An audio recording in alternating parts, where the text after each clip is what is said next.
all excellent.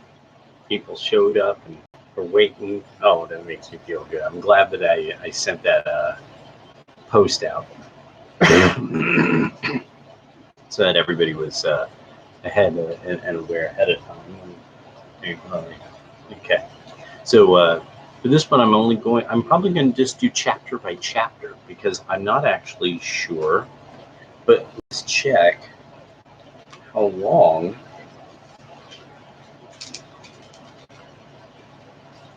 So I might do chapters. Whoa, yeah, okay. So let's probably do chapters 1 and 2 because it's looking like. Oh yeah, Job isn't short. Okay. All right. I wasn't. Somebody mentioned the book of Job, and so I thought, yeah, let's just go for that. And it's not short, so. All right. So yeah. So here we go. Enough waffling.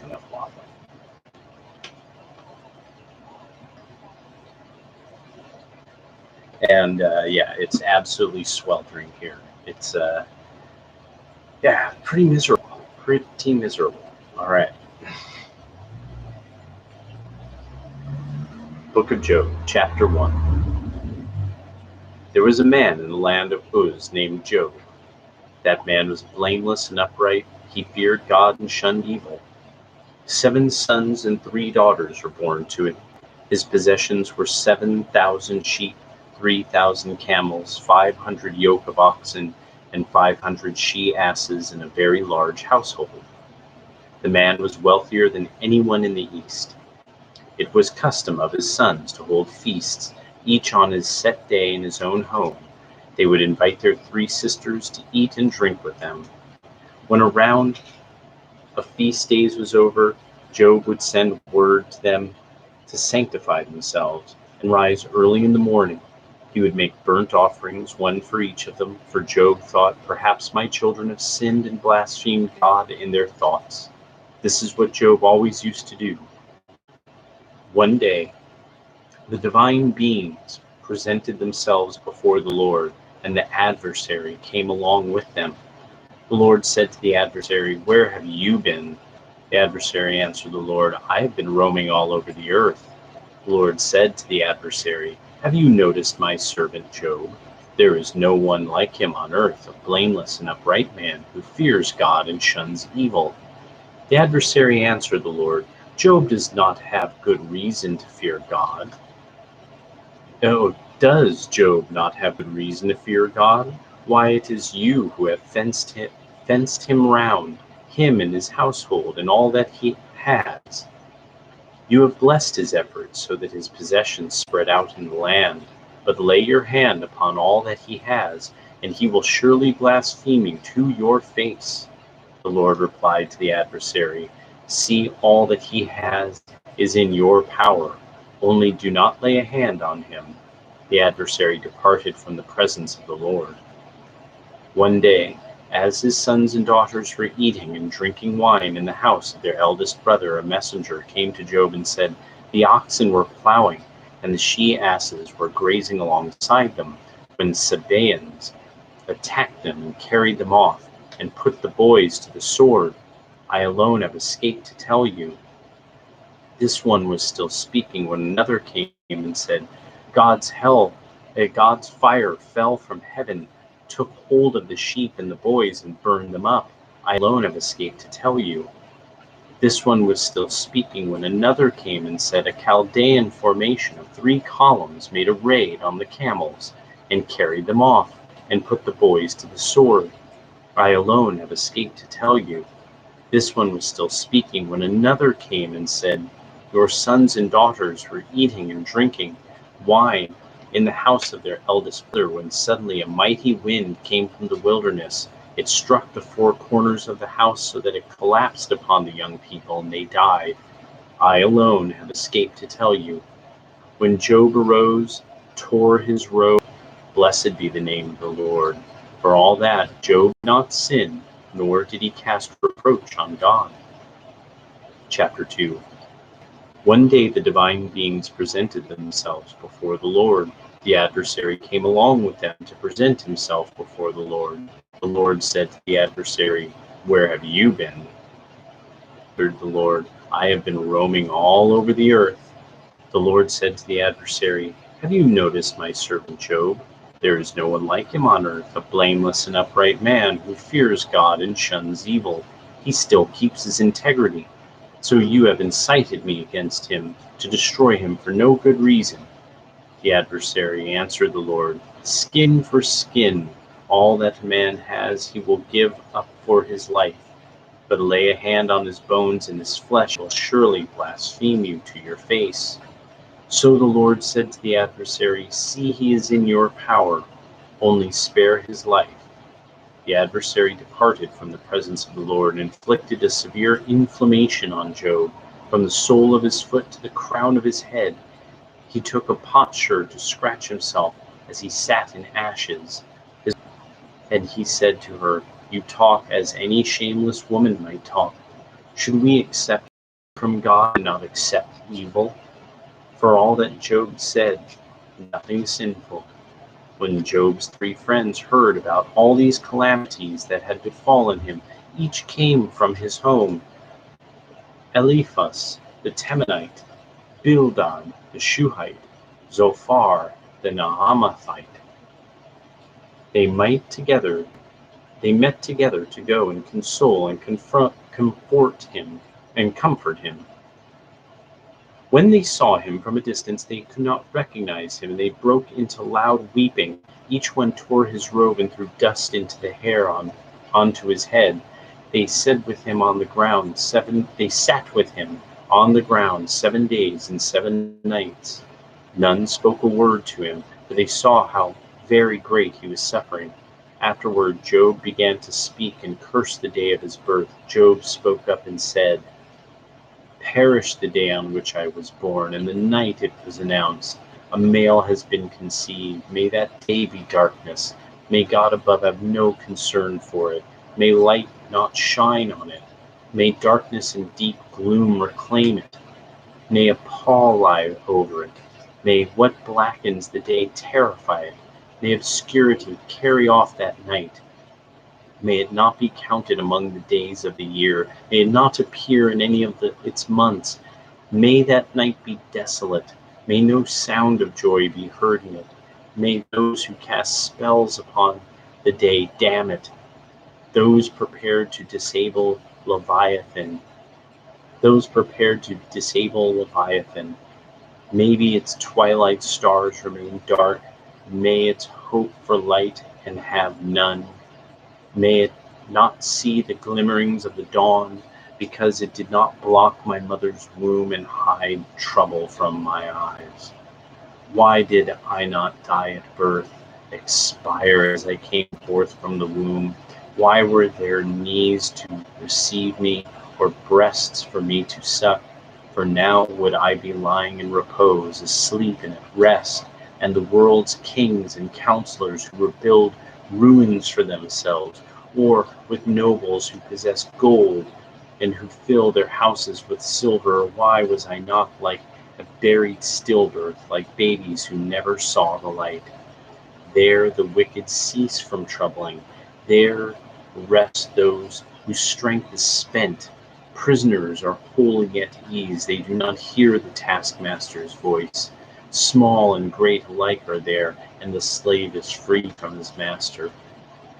Why does he give light to the sufferer and life to the bitter in spirit, to those who wait for death, but it does not come, who search for it more than for treasure, who rejoice to exultation and are glad to reach the grave, to the man who has lost his way, whom God has hedged about?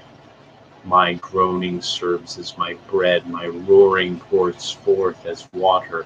For what I feared has overtaken me, what I dreaded has come upon me. I had no repose, no quiet, no rest, and trouble came. Chapter 4. Then Eliphaz the Temanite said in reply, If one ventures a word with you, will it be too much? But who can hold back his words? See, you have encouraged many, you have strengthened failing hands. Your words have kept him who stumbled from falling. You have braced knees that gave way, but now that it overtakes you, it is too much. It reaches you and you are unnerved. Is not your piety, your confidence, your integrity, your hope? Think now, what innocent man ever perished? Where have the upright been destroyed? As I have seen, those who plow evil and sow mischief reap them. They perish by a blast from God, are gone at the breath of his nostrils. The lion may roar, the cub may howl, but the teeth of the king of beasts are broken. The lion perishes for lack of prey, and its whelps are scattered. A word came to me in stealth, my ear caught a whisper of it in thought-filled visions of the night. When deep sleep falls on men, fear and trembling came upon me, causing all my bones to quake with fright. A wind passed by me, making the hair of my flesh bristle. It halted, its appearance was strange to me, a form loomed before my eyes. I heard a murmur, a voice. Can mortals be acquitted by God? Can man be cleared by his Maker? If he cannot trust his own servants, and casts reproach on his angels, how much less those who dwell in houses of clay, whose origin is dust, who are crushed like a moth, shattered between daybreak and evening, perishing forever unnoticed. Their cord is pulled up, and they die, and not with wisdom. Chapter 5. Call now, will anyone answer you? To whom among the holy beings will you turn? Vexation kills the fool, passion slays the simpleton. I myself saw a fool who had struck roots. Impulsively, I cursed his home. May his children be far from success. May they be oppressed in the gate with none to deliver them. May the hungry devour his harvest, carrying it off in baskets. May the thirsty swallow their wealth. Evil does not grow out of the soil, nor does mischief spring from the ground. For man is born to do mischief, just as sparks fly upward. But I would resort to God. I would lay my case before God, who performs great deeds which cannot be fathomed, wondrous things without number, who gives rain to the earth and sends water over the fields, who raises the lowly high so that the dejected are secure in victory, who thwarts the designs of the crafty so that their hands cannot gain success, who traps the clever in their own wiles. The plans of the crafty go awry. By day they encounter darkness, at noon they grope as in the night. But he saves the needy from the sword of their mouth, from the clutches of the strong. So there is hope for the wretched. The mouth of wrongdoing is stopped. See how happy is the man whom God reproves. Do not reject the discipline of the Almighty. He injures, but he binds up. He wounds, but his hands heal. He will deliver you from the 6 troubles. In 7, no harm will reach you. In famine, he will redeem you from death. In war, from the sword. You will be sheltered from the scourging tongue. You will have no fear when violence comes. You will laugh at violence and starvation, and have no fear of wild beasts, for you will have a pact with the rocks in the field, and the beasts of the field will be your allies. You will know that all is well in your tent. When you visit your wife, you will never fail. You will see that your offspring are many, your descendants like the grass of the earth. You will come to the grave in ripe old age, as shocks of grain are taken away in their season. See, we have inquired into this, and it is so. Hear it and accept it. All right. Now, I had read a little ahead of this, and I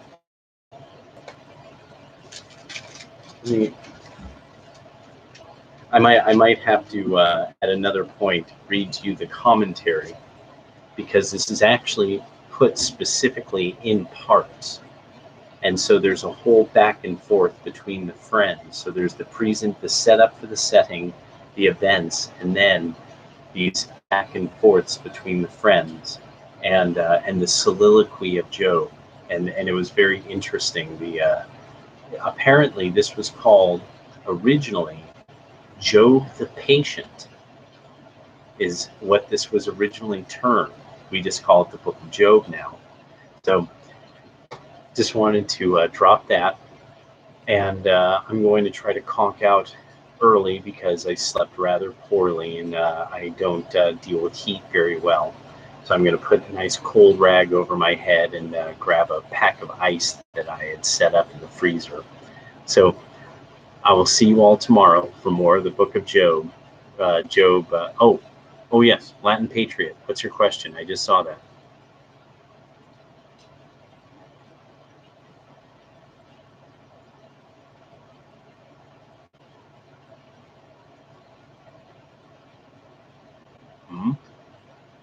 Maybe it's taking a moment to resolve. Okay. Do men have memory plans because not unless there is that is a unique mutation, actually.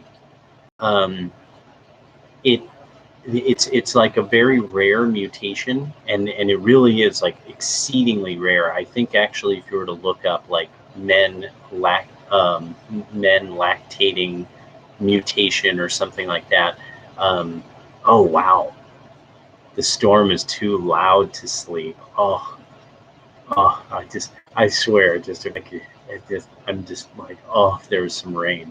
Yeah, but from what I know, because this did come up in anatomy, physiology, and kinesiology, men lactating is an exceedingly rare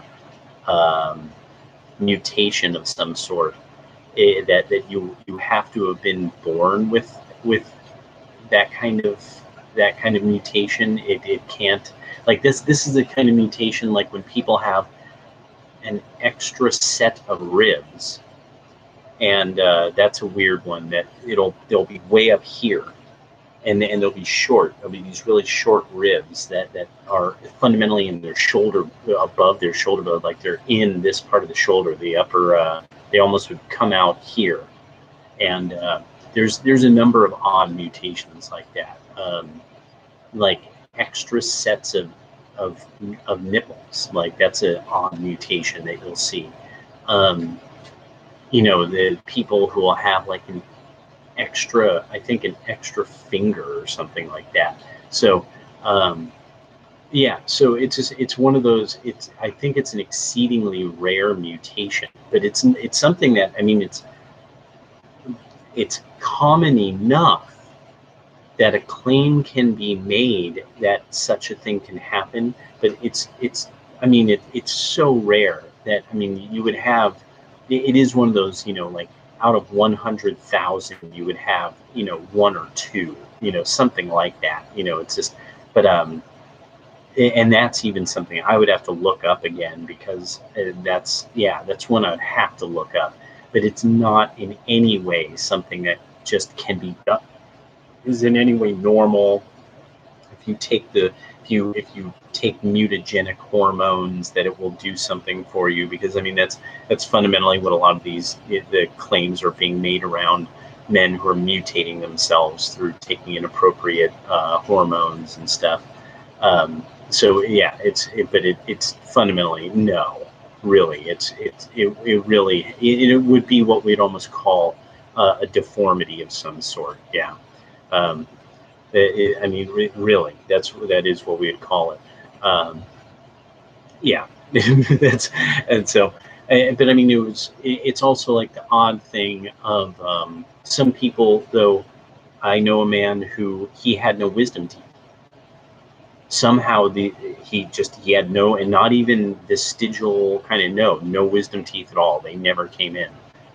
So there's just some things like that with males, what this is specifically, men seem to be where nature experiments, because there's a necessity for genetic stability for females, that for men they require, or for men there's more fundamentally kind of genetic errata on the Y chromosome.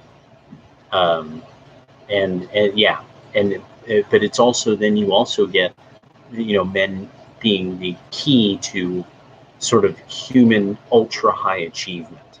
And it's, the aspect of testosterone being a performance enhancing drug in every way and in every field, the neurological field, muscular, bones, the way the brain will tend to work, the idea of their willpower, things like that.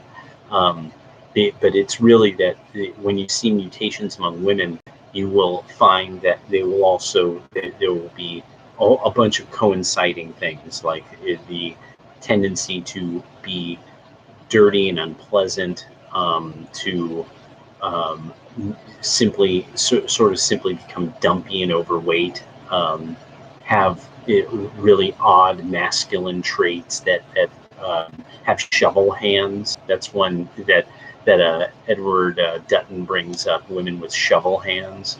And also then there's sort of a lack of, not just a lack of sort of that, because remember, women are what we base average intelligence on, and women will tend toward being a slightly higher in intelligence than the average man in their society. But once men are beyond average intelligence, they're quite obviously beyond average intelligence. They come across that way. And hence them coming across as funny, and women enjoying funny men. So it's a way of identifying higher intelligence with in a safe way. And also that's also another high performance thing, that so you don't have, say, all the intelligent men being crafty, so that they're constantly trying to figure out how to gaffle everybody or take everybody or cheat everybody. That it's like, oh, they're funny, they're charming and witty. Oh, okay, that's a good sign. They're sociable, and therefore making them somebody that you could breed upward in intelligence with. But you'll find like that there'll be these, that's one of the reasons why so many kind of woke poison venom haired color, the thing of dyeing your hair venomous colors, and being like kind of chunky and manly and stuff, and being like, I'm sort of like a boy, and that they'll also just not be very funny, that they have a hard time, like, and to the point where we see it now in woke culture, that they can't even appreciate humor, and that they're almost these people devoid of the ability of being humorous or making other people laugh. Just something, some things I've noticed that all right. Well, it's going to be 102 degrees tomorrow, so I'm probably not going to be doing a constitutional early in the day, and just trying to stay away from the heat. And I have a class on small business, so I can learn the difference between LLCs, sole proprietorships, and partnerships. Because I don't want to go and monetize any of this until I know exactly what I'm doing. And I have to talk to the bank about the whole ID thing, because they let me open up an account, but I didn't have a present ID. So now that I have an ID, I have to, you got to call them, and because everyone wants to stay away from the Rona, so you got to show up at a certain time and be like, here's my ID, this is actually me, I'm me, so, and I have to just get some stuff straightened out. So then somebody had suggested I do Subscribestar. Then I could start doing that process, so that I have all my ducks in a row, so that I never have to deal with what I dealt with before, with taxation and all that going horribly awry. And so I want to thank people who hit me up on Facebook and gave me lots of resources on what to do, and on Discord. Thank you very much for giving me lots of articles and lots of information about, here's sole proprietorship, here's LLC, here's the advantages of one, here's the advantages of the other, and this is what I did, yada yada yada. So I wanted to thank you all for that, because it'll pay off in the long run. All right, I'll see you all tomorrow.